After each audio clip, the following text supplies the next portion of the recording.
Alright, welcome back to my channel, y'all. So today we're going to be continuing my How to Survive in 5-Year Classes series for AP courses. And so today we're going to be covering AP Psychology.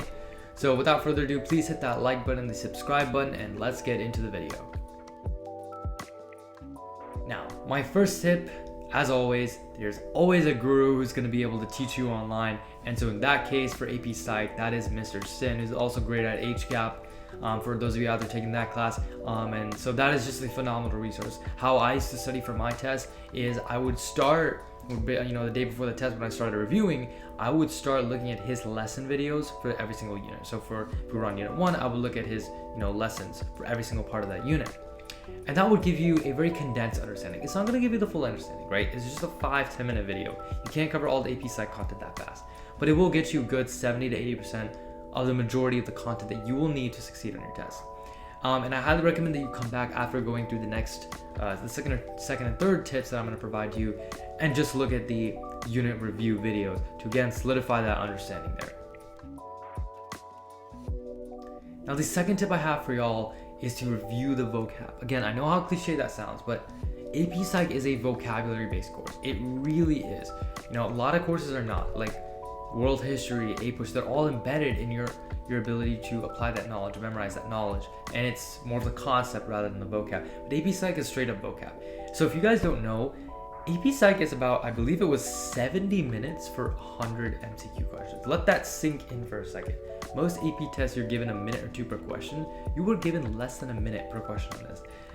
And so what that means is that a lot of these questions are really simple, and it's literally straight up asking about vocabulary words. It's like, what does this syndrome mean? Or what does this disorder mean? Or whatever it is. And so what that means is that you really have to know your vocab to answer. You cannot just simply make up stuff on the spot. You really have to know the vocab, because you're not going to be in a situation where you're going to have to apply it. At least there's not as many situations where you're going to have to apply it as just knowing the vocab itself. Applying it is important, right? And we'll talk about it in the third tip, but the basis of that is literally learning the vocab. And so I cannot stress that enough. Please go through the vocab every time you study for your unit test. And I'll link a couple of quizzes I use that help me succeed in the description below. Now, the third tip I have for y'all is to practice the FRQs. And I know what you're thinking, right? If you go on College Board's website, it's going to tell you that 66.6% of your grade on the AP test comes from the MCQs, and only 33% comes from FRQ, which is, for an AP course, that's a little bit lopsided. It's normally about 50-50, right? But the FRQ is still important, and I'll tell you why.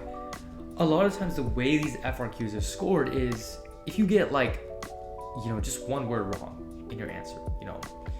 You mentioned something was caused by X variable, but maybe that X variable was slightly off, right? You might have gotten the rest of the question right, but now that question is entirely wrong simply because you did one thing wrong.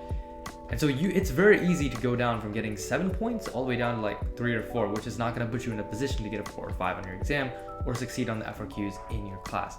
And so that's why it's extremely important that you actually practice these FRQs. Now, if you go on College Board's website and go to the AP Psychology course, you'll get a lot of FRQs you can practice, and it will show you sample responses of 5s, 4s, 3s, 2s, 1s. Compare your responses there, and just try to understand and try to ascertain why you got this, what score you think you would have gotten, and just see in what areas you can improve. And if you want to go really above and beyond, maybe even write an FRQ on paper and then show your teacher and ask her if she can grade it for you right before you take your unit test. And that'll also give you a greater understanding of how your teacher grades your FRQs. And you'll probably get on the good side of your teacher too. She might grade a little bit lenient for you as well, because she sees that you're working hard in her class, his or her class. Alright, y'all, I appreciate y'all sticking around to the end of this video. So that was how to survive your AP Psychology class. Comment below which AP class you want me to do next. And until next time, I'll see you later.